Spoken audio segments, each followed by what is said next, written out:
Hey, have you ever stopped to think about what's actually happening on your screen? I mean, every time you look at it, it's like this invisible, high-speed miracle is taking place. Today, we're going to pull back the curtain on that whole process, the journey every single pixel takes to bring our digital worlds to life.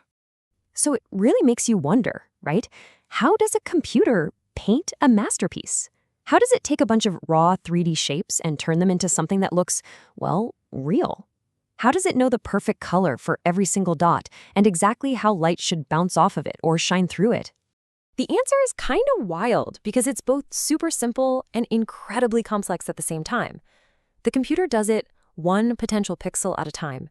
And the story of that one tiny pixel, that's the key to understanding all of modern computer graphics. Okay, so to get this journey started, we need to meet our hero. But here's the thing, it's not actually called a pixel yet, not at this stage. In the world of graphics processing, it's got a secret identity. It's called a fragment. So what is a fragment? Well, you can think of it as a candidate for a pixel. It's this little package of data that's carrying everything a single point on a 3D object needs to earn its spot on your screen. It knows its location, it knows how light is hitting it, and it's on a mission to figure out its final color. And one of the most important tools our little fragment uses to get its look is something called texture mapping. Okay, imagine you have a plain cardboard box, right? And you want it to look like a wooden crate. What do? You'd wrap it in paper that looks like wood grain. Texture mapping is literally the digital version of that. It's just how a computer wraps a flat 2D picture onto a 3D model to give it all that amazing detail. Now, every single one of these fragments has a very specific mission.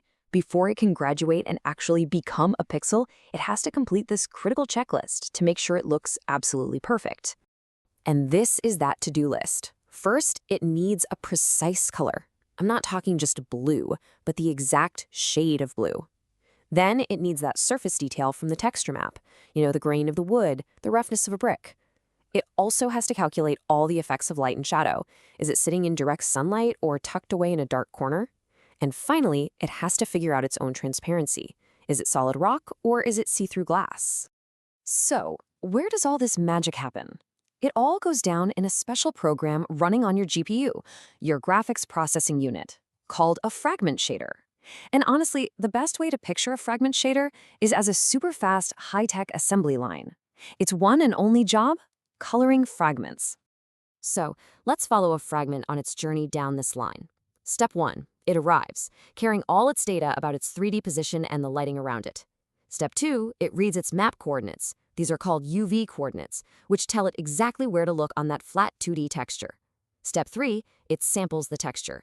That's just a fancy way of saying it looks up the color at those coordinates. Step 4, it combines that color with the lighting information. And finally, Step 5, it ships its final, perfect color out to the screen. But here's the cool part. This assembly line is also incredibly smart. The GPU is constantly making decisions to be more efficient. For instance, it uses a trick called depth testing to check if a fragment is actually hidden behind another object. And if it is, the GPU just tosses it. Why waste all that energy coloring something that nobody's ever going to see? It's a really brilliant way to save a ton of processing power. Okay, so all this abstract processing stuff, it has very real consequences for the gadgets we use every day. This is exactly why your graphics card has those giant fans, and why your phone gets all warm when you're playing a game with heavy graphics. Want to put this into perspective? A standard 1080p screen has, get this, over 2 million pixels. That means for just one single frame, one frozen image, your GPU has to process more than 2 million fragments through that entire assembly line. The sheer scale of that it's just staggering. And that massive workload, it directly impacts your experience.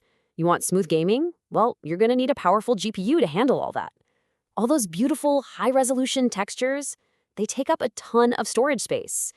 And this whole process is a major reason your phone or laptop battery seems to die so fast when you're doing anything graphically demanding. And when this incredibly complex system hits a snag, trust me, you feel it immediately. If that shader program is too complicated, the assembly line gets backed up. And what do you get? Stuttering or frozen video. If an app tries to load too many high-res textures, it can run out of memory and just crash. And then you have technical issues that lead to those distracting, shimmering effects, or just flat-out wasted power. Okay, so let's zoom out for a second and look at the big picture here. This journey from a simple shape to a beautiful final image, it's not just one fragment story. It's the story of millions of them, all happening at the exact same time in perfect sync. The whole path to your screen really starts with code. A developer writes the instructions for the fragment shader. Then the computer takes the 3D models and just breaks them down into the sea of raw fragments. After that, the GPU executes those shader instructions on thousands of fragments all at once. And just like that, blank geometry transforms into a fully realized, detailed scene. And here's the truly mind-blowing part. That entire process, for millions upon millions of pixels, doesn't just happen once. To create that illusion of smooth motion we all expect, it has to happen 60 times every single second. That is a truly unimaginable amount of calculation, all happening in less than the blink of an eye. So the next time you're lost in a game or watching a movie, just take a second to appreciate the incredible, unseen journey that's happening right in front of your eyes. Millions of tiny fragments, each on its own little mission, running through that microscopic assembly line 60 times a second, just to bring that image to you. It really is a quiet miracle, isn't it? Now that you know all that, can you ever look at your screen the same way again?